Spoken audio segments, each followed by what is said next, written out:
কি অবাক হচ্ছেন? মুড়ির মধ্যে ডিম দিয়ে আবার কি তৈরি করব? মুড়ি আর ডিম দিয়ে পৃথিবীর সবথেকে মজার একটা ডেজার্ট তৈরি করা যায়, সেটা আপনাদের তৈরি করে দেখাবো। আর এটা হলো মুড়ির পুডিং।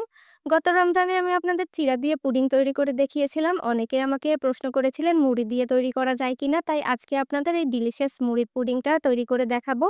এটা দেখেই বুঝতে পারছেন এটা কতটা টেক্সচারটা ভালো হয়েছে আর খেতে যে কি মজার ছিল, তা একবার তৈরি না করলে কখনোই বুঝতে পারবেন না।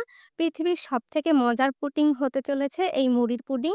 এর জন্য আমরা মুড়ি নিয়ে নিয়েছি ১ কাপ পরিমাণ। এর মধ্যে ২ টো ডিম ভেঙে দিয়ে দিব। আর এই মুড়ির পুডিং তৈরি করতে গেলে আপনাদের দুধ জাল করে গাঢ় করার প্রয়োজন হবে না, তাই খরচটাও বেঁচে যাবে। এর মধ্যে 1/2 লিটার পরিমাণ দুধ দিয়ে দিব।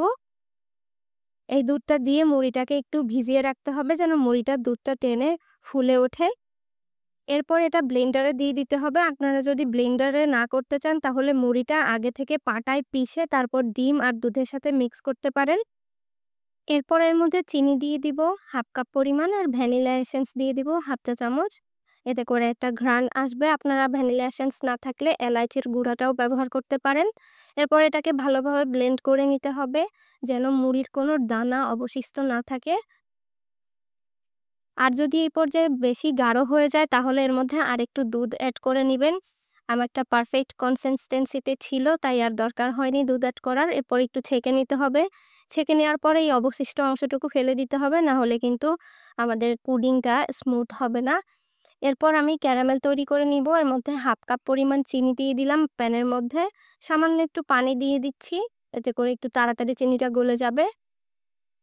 নেড়েচেড়ে একেবারে সুন্দর একটা কালার আসা পর্যন্ত ক্যারামেলটাকে আমাদের জাল করতে হবে। আর ক্যারামেলটা পারফেক্ট কালার চলে আসার সাথে সাথে চুলা অফ করে দিতে হবে, না হলে কড়াইয়ের গরমে কিন্তু এটা আরও কালার বেশি চলে আসবে বা পুড়ে গিয়ে তিতা হয়ে যাবে।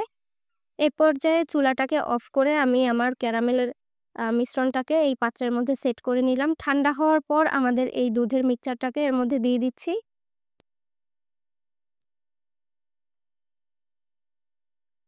এরপর এটাকে ঢাকনা দিয়ে ঢেকে দিতে হবে। আপনারা চাইলে উপর থেকে ফয়েল পেপারও দিয়ে দিতে পারেন। আরেকটা কড়াইয়ের মধ্যে আমি পানি গরম দিয়ে দিচ্ছি ১ কাপ পরিমাণ। এর মধ্যে একটা টাওয়েল বিছিয়ে নিয়েছি। এর মধ্যে পুডিংয়ের পাত্রটাকে বসিয়ে দিতে হবে। আর অবশ্যই গরম পানির মধ্যে বসাতে হবে। যদি মনে করেন পানি বেশি হয়ে যায় তাহলে কিন্তু এই পাত্রটা নড়াচড়া করবে, তখন পুডিংটা ভালো হবে না স্মুথভাবে। তাই অল্প পানি দিয়ে এটাকে স্টিম করতে হবে। আর মুড়ির পুডিং বা চিড়ার পুডিং একটু টাইম বেশি নিয়ে স্টিম করতে হয়। আমি এটাকে ৪০ মিনিট স্টিম করব। ক্যারামেল পুডিং হলে আরেকটু কম সময়ে হয়ে যেত। আর এই পর্যায়ে চুলার আঁচটা মিডিয়ামে থাকতে হবে। ঢাকনা দিয়ে ঢেকে স্টিম করে নিলাম। ৪০ মিনিট পর আমি এটাকে চেক করে নিব যে এটা পারফেক্টভাবে হয়েছে কিনা। একটা টুথপিক এর মধ্যে দিয়ে চেক করতে হবে। টুথপিকটা যদি ক্লিন বের হয় তাহলে বুঝবেন এটা পুরোটা হয়ে গেছে। দেখতেই পাচ্ছেন এটা ক্লিন বের হয়েছে। এখন আমি চুলা অফ করে এটাকে একেবারে রুম টেম্পারেচারে এনে তারপর ফ্রিজে রেখে দিব ২ ঘন্টার জন্য। ফ্রিজ থেকে বের করে ঠান্ডা ঠান্ডা পুডিং সার্ভ করব। এই পুডিংটা দেখলেই আপনারা বুঝবেন যে এটা কত মজার। রমজানে কিন্তু ঠান্ডা ঠান্ডা ডেজার্ট খেতে সবার অনেক বেশি ভালো লাগে। ঈদে বা অতিথি আপ্যায়নে আপনারা কিন্তু এই ডেজার্টটা বাসায় রাখতে পারেন। আর এটা তৈরি করাটা অনেক অল্প খরচ এবং সময় কম লাগে তৈরি করতে। দেখতেই পাচ্ছেন কত সুন্দর কালার এসেছে। মুড়ির পুডিং যে এত বেশি মজার হয় তা আপনারা বাসায় একবার ট্রাই না করলে কখনো বুঝতে পারবেন না।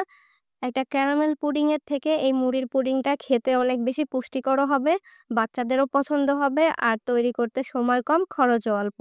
বাসায় একবার ঈদে অথবা এই রমজানে ট্রাই করবেন আমার এই মুড়ির পুডিংটা। আর ভালো লাগলে অবশ্যই ভিডিওতে লাইক, কমেন্ট, শেয়ার করে আমার চ্যানেলটি সাবস্ক্রাইব করে আমার পাশেই থাকবেন। আজকের মুড়ির ডেজার্টটা ওয়ার্ল্ড ফেমাস একটা ডেজার্ট হতে চলেছে আর এটা এত লোভনীয় হবে, আপনারা একবার বাসায় ট্রাই করে দেখবেন, ইনশাল্লাহ নিরাশ হবেন না। খুবই ডিলিশিয়াস হয়েছে। এটা লুক দেখলেই বোঝা যাচ্ছে যে এটা কতটা ক্রিমি হয়েছে আর কতটা মজার হয়েছে।